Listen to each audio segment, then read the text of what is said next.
ओम सहना भवतु सहनौ भुनक्तु सह वीर्यंकरवावहै तेजस्विनावधीतमस्तु मा विद्विषावहै। ओम शांति शांति शांतिः।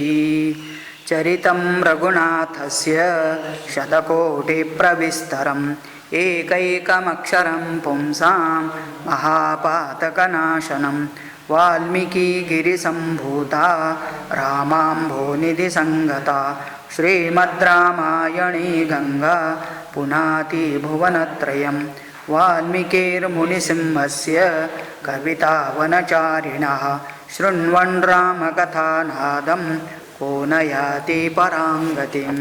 जय जय रघुवीर समर्थ सियावर रामचंद्र भगवान की जय।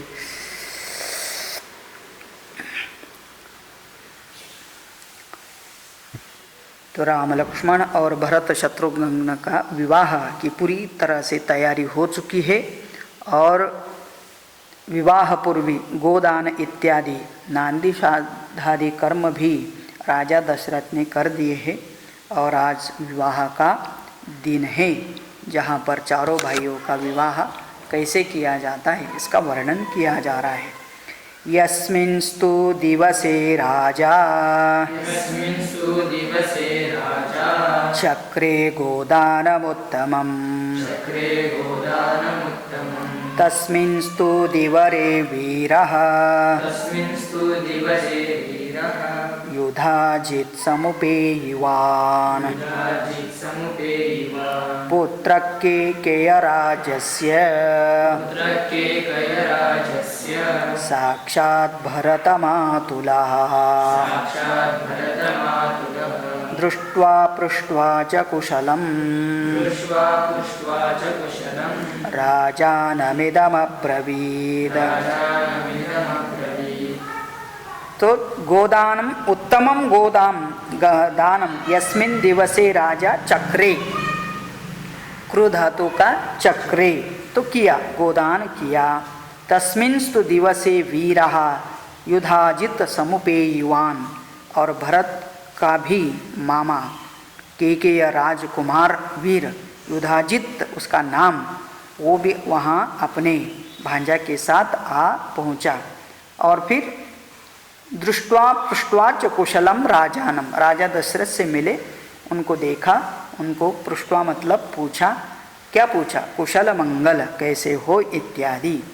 केकयाधिपति राजा स्नेहात् कुशलमब्रवीत् येषां कुशलकामोऽसि तेषां सम्प्रत्यनामयम्। स्वस्त्रियं मम राजेन्द्र द्रष्टुकामो महीपतिः तदर्थमुपयातोऽहम् अयोध्यां रघुनंदन।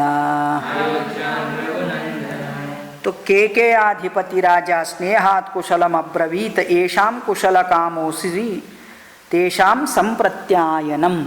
तो कहते हैं केक देश का राजकुमार बड़े स्नेह से कुशल मंगल पूछा और बोला, मैं यहाँ आने से पहले कहाँ तो अयोध्या चले गया था।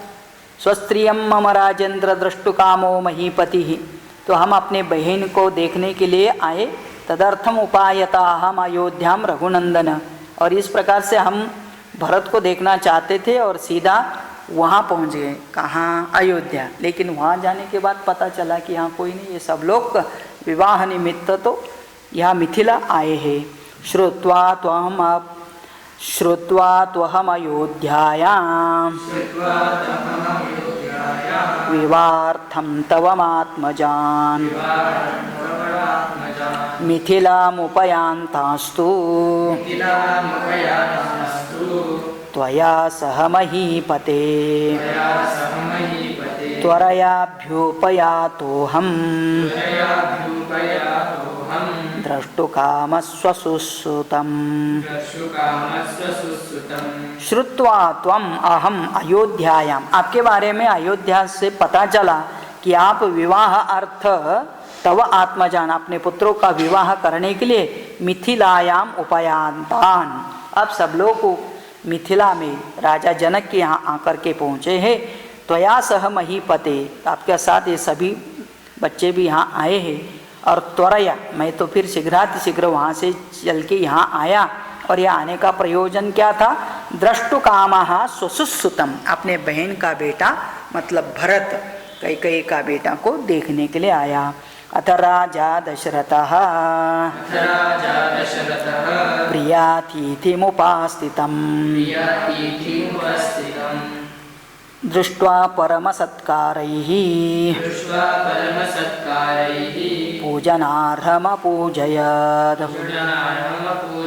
अथ राजा दशरथः प्रिय अतिथिम उपस्थितम, इस अतिथि को, अतिथि का मतलब जो तिथि आने जाने का समय न बताते हुए पहुंच जाता है उसका नाम अतिथि। न ज्ञायते तिथिम गोत्रम यस्य सह अतिथि, तो जो जिसका आने वाले का ना तिथि पता है, मतलब कब आएगा और कौन है ये भी पता नहीं चलता है, तो ऐसे लोगों को अतिथि कहा जाता है। अभी ये तो उनके पत्नी का भाई था, पता ही है, फिर भी वो अचानक आया इसलिए अतिथि कहा जाता है। और अतिथि आया तो उसका योग्य सत्कार करके दृष्ट्वा परम सत्कारैहि पूजनार्हम अपूजयत, तो पूजन योग्य था अतिथि, उसका आवभगत कहा जाता है हिंदी में, तो उसका आवभगत कर दिया, मतलब आया, उसका सम्मान किया। और उसका कुशल मंगल पूछने के बाद ततस्तामुषितो रात्रिं सह पुत्रैर्महात्मभिः प्रभाते पुनरुत्थाय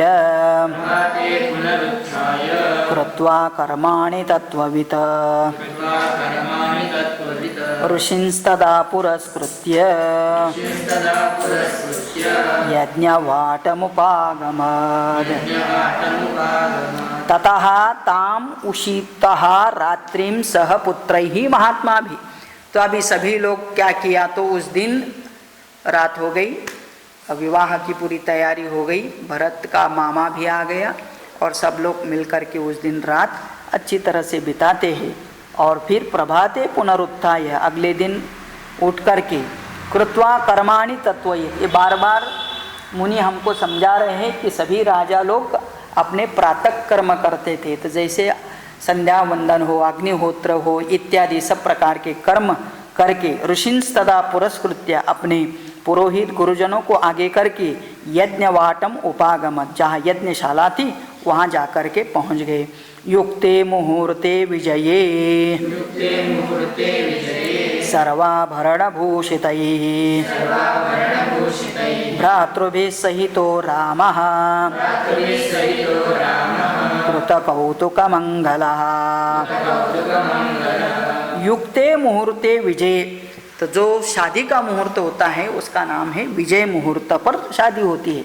तो उस समय के लिए सर्वाभरण भूषिते, सभी प्रकार के आभूषण डालते हुए राम अपने सभी भाइयों के साथ भ्रातृभि सहिता रामः कृत कौतुक मंगलः, और फिर उनके साथ जो जो भी मंगल कार्य करने के लिए वेशभूषा योग्य थी वो डाल करके वशिष्ठं पुरतः कृत्वा महर्षिण परानपि वशिष्ठो भगवानित्य वैदेहमिदमब्रवीद।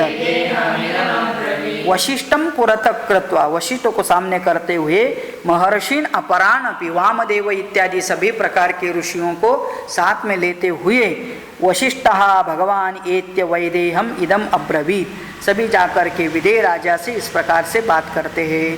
राजा दशरथो राजन कृत कौतुक मंगलैः पुत्रैर्नरवर श्रेष्ठः दातारमभिकांक्षते। तो वैवाह सूत्र बंधन मंगलाचरण संपन्न करने के लिए राजा दशरथ आपके आदेश की प्रतीक्षा कर रहे हैं कि कब हम अपने पुत्र को लेके आए और अगला कार्यक्रम वहाँ विवाह का शुरू करे करके विचार कर रहे हैं। दातृ प्रतिगृहीतृभ्यां सर्वार्था संभवन्ति स्वधर्मं प्रतिपद्यस्व कृत्वा वैवाह्यमुत्तमम्।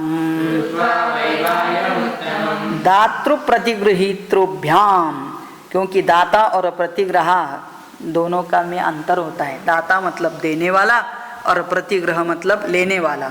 तो यहाँ राजा जनक देने वाला है, कन्यादान करने वाला है, और ये कन्या का दान लेने वाले, इसलिए देने वाला श्रेष्ठ होता है तो उसी के अनुसार सब कुछ किया जाता है। और इसलिए स्वधर्मम प्रतिपद्य स्वकृत्वा वैवहम उत्तमम। तो फिर आप देने वाले हो तो आप ही इस चीज़ का निर्णय कर लीजिए कि किस समय पर ये कन्यादान का कार्यक्रम होगा। इत्युक्त परमोधारः वशिष्ठेन महात्मना प्रत्युवाच महातेजा वाक्यं परमधर्मवित्। तो महात्मा वशिष्ठ का ऐसा कहने पर राजा जनक ने इस प्रकार से उत्तर दिया। कस्तित प्रतिहारो में कस्याज्ञां संप्रतीक्षते स्वगृहे को विचारोस्ति यथा राज्यमिदं तव। क्या ब्यूटीफुल बात करते हैं कि जब वशिष्ठ जी राजा जनक से कहते थे कि राजा दशरथ प्रतीक्षा कर रहे आपकी आज्ञा की, तो फिर वह जनक को लगा महाराज आप इतने सब बड़े लोग हो वशिष्ठ जैसे, और आपको हम आज्ञा देना है, ये आज्ञा गिज्ञा ऐसा मत समझिए, ये आपका ही घर है, आप जो निर्णय लेते वो हमारे लिए सही है। तो कस्तितः प्रतिहारः में कस्याम आज्ञां प्रतीक्षते, किसकी आज्ञा की आप प्रतीक्षा कर रहे हो। स्वगृहे को विचारः अस्ति, अपना ही घर है और इसके लिए विचारना, फिर हमारी आज्ञा लेना ऐसा मत समझिए। यथा राज्यम इदम तव, जैसे अयोध्या आपका राज्य है ये भी आपका है ऐसा समझिए। कृतकौतुक सर्वस्वा वेदि मूलमुपागताः मम कन्या मुनिश्रेष्ठ दीप्ता वह्नेरिवार्चिषः। तो कहते हैं कृतकौतुक सर्वस्वा, एक दूसरे का इस प्रकार से कौतुक करते हुए आदर सत्कार देते हुए कहा। वेद मूलम उपागम आगताः, वेदी मूलम, तो जहाँ अग्नि कर्म होता है मंडप में, उस जगह पर आप सब लोग आइए, मेरी कन्या भी वहाँ अग्नि के जैसे दीप्तिमान सुशोभित हो रही है और सब लोग वहीं चलेंगे।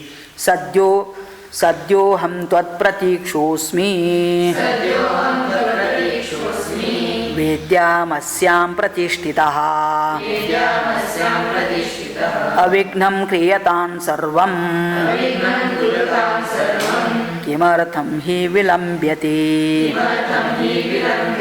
सद्यः अहम त्वत्प्रतीक्षः, मैं अभी आगे चलता हूँ। राजा जनक है ना पिता, उस वधु के पिता होने के कारण उनको स्वयं बैठ करके होम हवन इत्यादि करना पड़ता है, इसलिए वो वेदी पर जा कर के वहाँ बैठे हुए और वशिष्ठ जी से कहते हैं कि अविघ्नं क्रियतां सर्वं किमर्थं हि विलम्ब्यते, बिना विघ्न से ही ये सब कार्य संपन्न होना चाहिए, इसके लिए किसी की राह देखने की जरूरत नहीं है। तद्वाक्यं जनकेनोक्तं श्रुत्वा दशरथस्तदा प्रवेशयामास सुतान् सर्वान् ऋषिगणानपि। तद्वाक्यम जनकस्य श्रुत्वा, राजा दशरथ ने जनक का यह कहना कि मैं वेदी के वहाँ बैठा हो, होम हवन कर रहा हूँ, आप कभी भी वहाँ आके पहुँच सकते हैं। तो उसी समय पर राजा दशरथ ने सभी ऋषियों के साथ, अभी अपने सभी सूत मतलब पुत्रों के साथ वहाँ मंडप में पहुंच जाते हैं। ततो राजा विदेहाना वसिष्ठमिदमब्रवीद कारयस्व ऋषेः सर्वान् ऋषिभिः सह धार्मिकः रामस्य लोकरामस्य क्रियां वैवाहिकीं प्रभो। ये राजा विदेह से मतलब जनक से वशिष्ठ जी कहते हैं कि हे धर्मात्मा, सभी ऋषियों के साथ अभी राम जी का विवाह सीता जी के साथ आप कर दीजिए। और इसी का भी थोड़ा सा वर्णन ज़्यादा आता है। तथेत्युक्त्वा तु जनकं वसिष्ठो भगवान् ऋषिः विश्वामित्रं पुरस्कृत्य शतानन्दं च धार्मिकं प्रपामध्ये तु विधिवत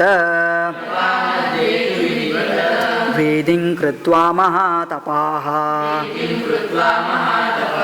तो भगवान वशिष्ठ मुनि और विश्वामित्र और शतानंद इनको आगे करते हुए वहाँ जो भी मंगल कार्य करना है, होम हवन आदि करना है, वेदी पर बैठ कर के वो लोग सब करना शुरू करते हैं। अलंचकारतां वेदीं गंधपुष्पैः समन्ततः सुवर्णपालिकाभिश्च चित्रकुम्भैश्च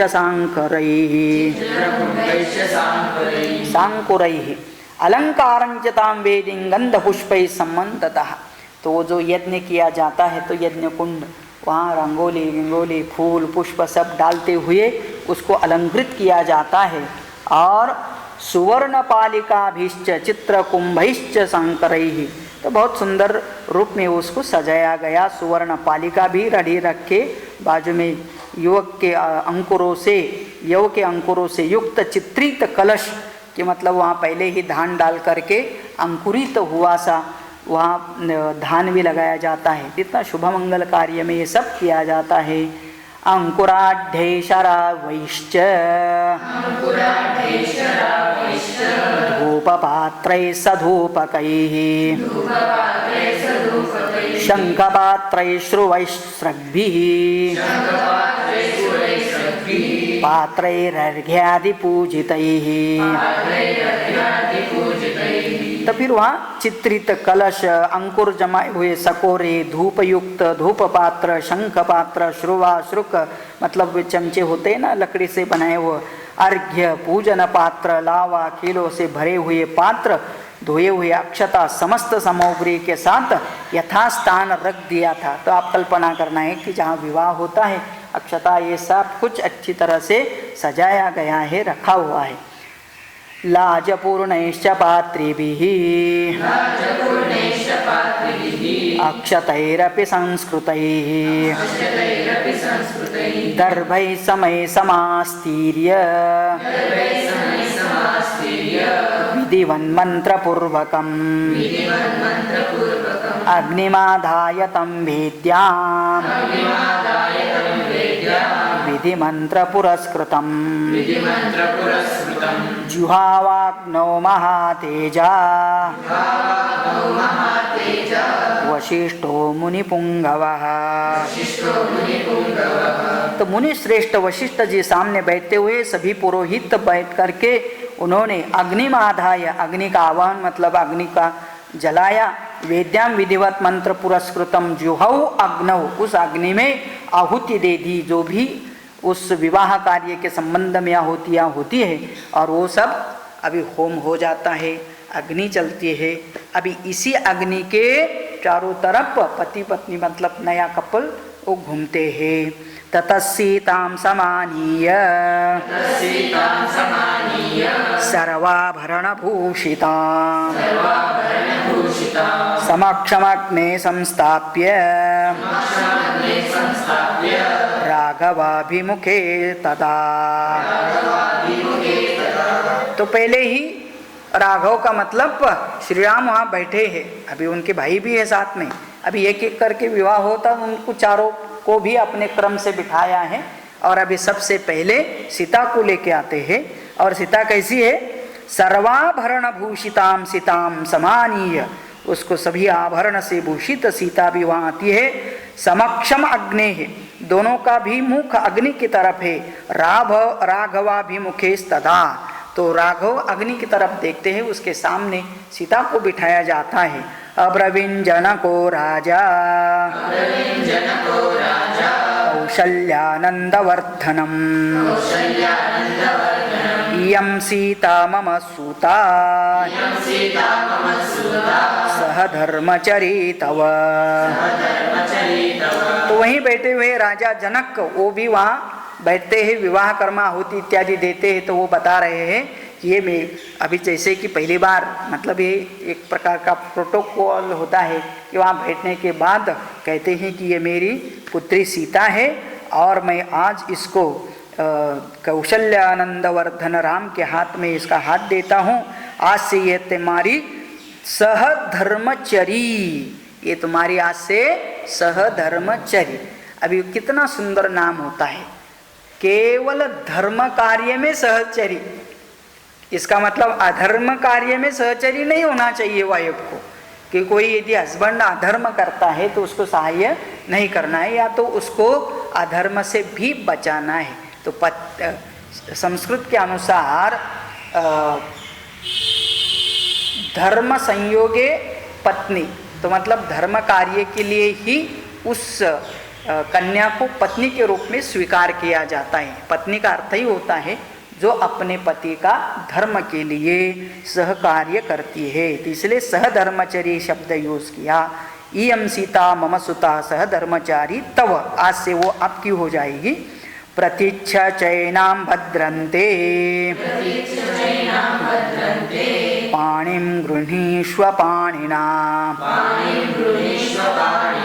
पतिव्रता महाभागा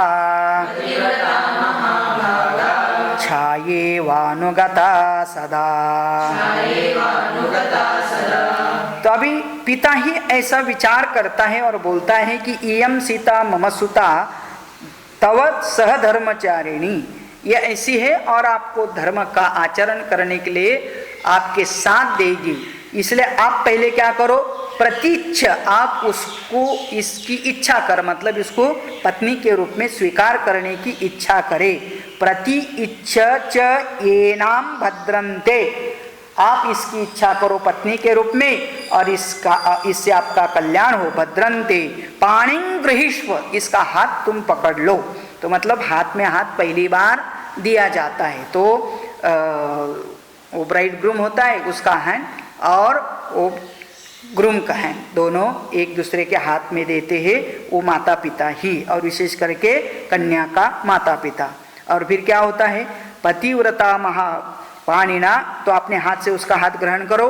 पतिव्रता महाभागा छाया इव अनुगता सदा, ये जैसे कि तुम्हारी छाया, लाइक योर शेड है ना, बॉडी का छाया होता है, तो बॉडी को छोड़ के कभी नहीं रहता है ना, जिधर बॉडी है उधर ही छाया होता है।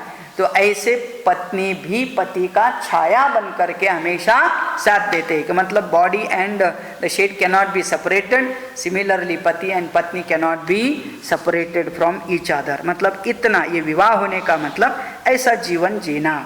इत्युक्त्वा प्राक्षिपत् राजा मंत्रपूतञ्जलं तदा साधु साध्वीति देवानां ऋषीणां वदतां तदा। तो इस प्रकार राजा जनक कहते हुए श्री राम के हाथ में मंत्र से पवित्र हुआ संकल्प जल छोड़ा। मतलब वो भी कहते हैं कि अपने कन्या का हाथ उस ब्राइड ग्रूम के हाथ में देते हैं, एक के ऊपर एक रखते हैं और पिताजी उसके ऊपर संकल्प करके पानी छोड़ते हैं। ये होता है कन्यादान।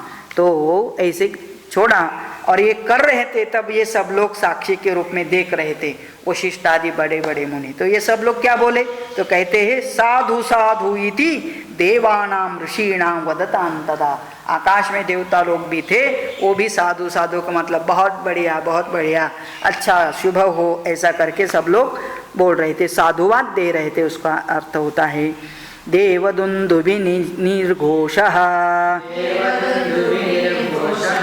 पुष्पवर्षो महानभूत्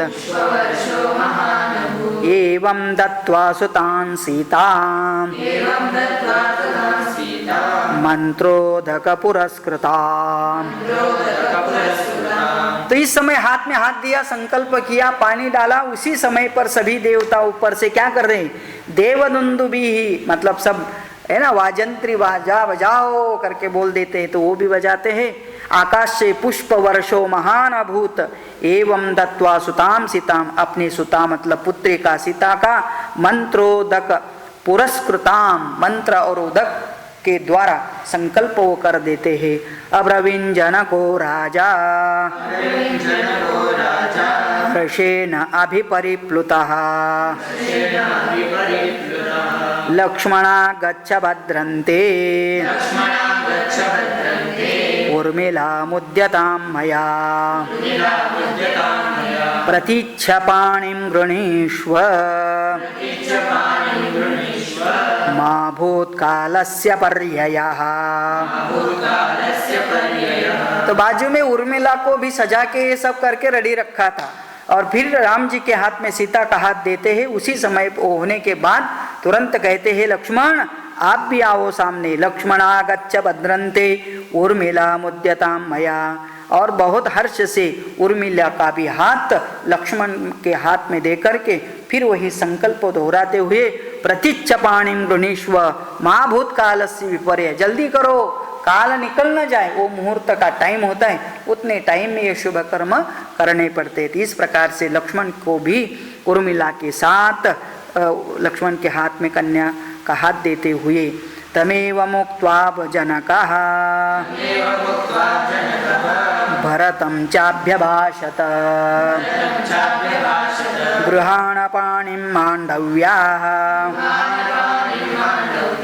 पाणिना रघुनंदन। तो उसी समय पर तमेव मुक्त्वा जनकः, आगे भरत खड़ा था, ये लाइन से उनको सबको सजा करके पहले ही तैयारी करके रखा था। अभी राजा जनक के जो छोटा भाई है, वो छोटे भाई के 2 पुत्रियां थी, और उन दोनों पुत्रियों का भी अभी इनके साथ विवाह कर देते हैं। तो सबसे पहले भरत के हाथ में मांडवी नाम की कन्या का हाथ देते हैं। तो जनक ने उनको भी बोला भरत आइए आपके हाथ में मांडवी का पानी ग्रहण करो। माँ ग्रहण माँ पानी मांडव्या पाणिना रघुनंदन। इस प्रकार से हे भरत आप भी इसका पानी ग्रहण करो। और उसके बाद शत्रुघ्नं चापि धर्मात्मा अब्रवीन् मिथिलेश्वरः श्रुतकीर्तेर्महाबाहो पाणिं गृह्णीष्व पाणिना। तो उसके बाद लास्ट वाला है शत्रुघ्नं चापि धर्मात्मा। उस धर्मात्मा राजा ने शत्रुघ्न को अब्रवीत बुलाया और कहा मिथिलेश्वर ने इस श्रुतकीर्ति नाम की कन्या का हाथ उसके शत्रुघ्न के हाथ में दे करके वही संकल्प करते हुए उसका भी उसके साथ विवाह कर दिया। इस प्रकार से सभी अभी चार कपल हो गए, और इन चारों के एक साथ सभी लोग सर्वे भवन्तः सौम्याश्च सर्वे सुचरितव्रताः पत्नीभिः सन्तु काकुत्स्थाः मा भूतकालस्य पर्ययः। हाँ, तो मतलब उनको चारों को भी अपने अपने पत्नियों के साथ खड़ा करके राजा जनक ने बोल दिया कि आप सब रघुकुल के लोग हो, बड़े स्वभाव से सौम्य हो, सुचरित व्रता, आपने अपने धर्म का अच्छा पालन करने वाले हो। अभी इसके बाद पत्नी भी संतु का कुत्साह, यहाँ से आगे इन पत्नियों के साथ आप अपना अपना धर्म का ठीक तरह से पालन करने का यह विवाह कार्य काल के अंदर कालस्य पर्ययः, तो जल्दी से जल्दी यह कार्य संपन्न होता है। जनकस्य वच श्रुत्वा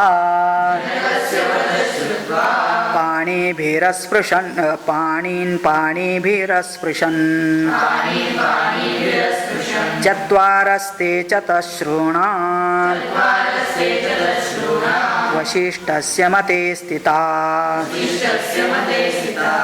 अभी आप कल्पना करना है, चारों भाइयों ने अपने अपने पत्नियों के हाथ पकड़ के सब चत्वारः की चार के चार बैठे हैं और फिर वशिष्ठ जी के मते उनके आज्ञा के अनुसार अब ये क्रम से उस अग्नि के चारों तरफ उनको 3 बार घूमना होता है। तो इसलिए कहते हैं अग्निं प्रदक्षिणं कृत्वा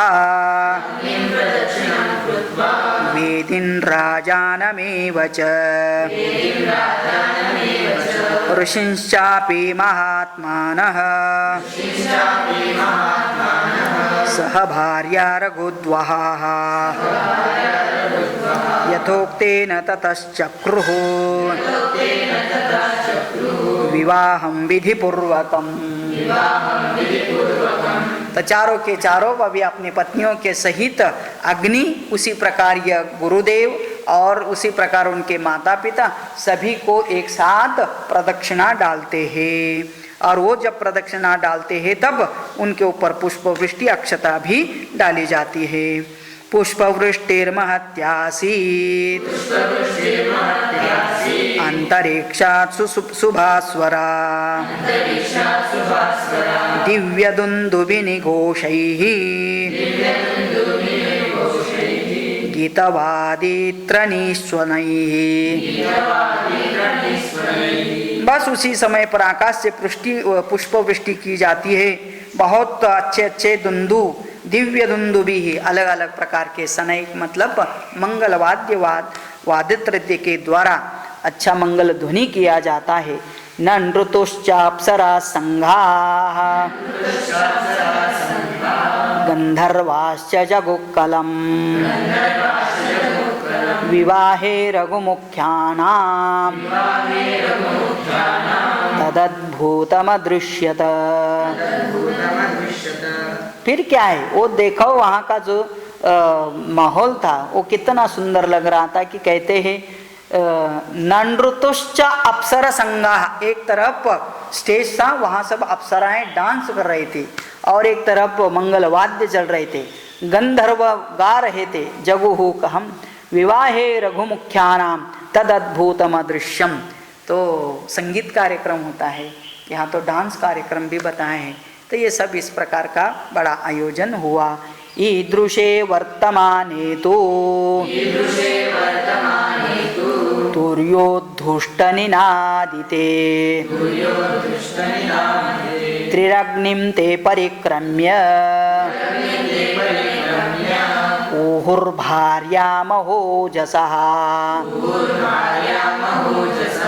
तो इस प्रकार से शहनाई आदि बाजों के मधुर घोष से गूंजते हुए विवाह उत्सव में महान तेजस्वी राजकुमारों ने उस अग्नि की 3 बार परिक्रमा किया अपने पत्नियों के साथ।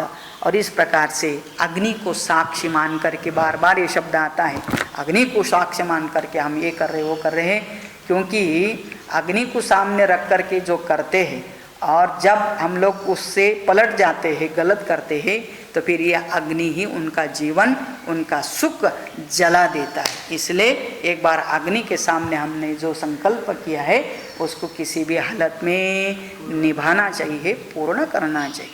Life is difficult but once dedicated, कुछ भी हो कभी भी साथ नहीं छोड़ना, सुख और दुख में साथ रहना, यह अग्नि के सामने किया जाता है।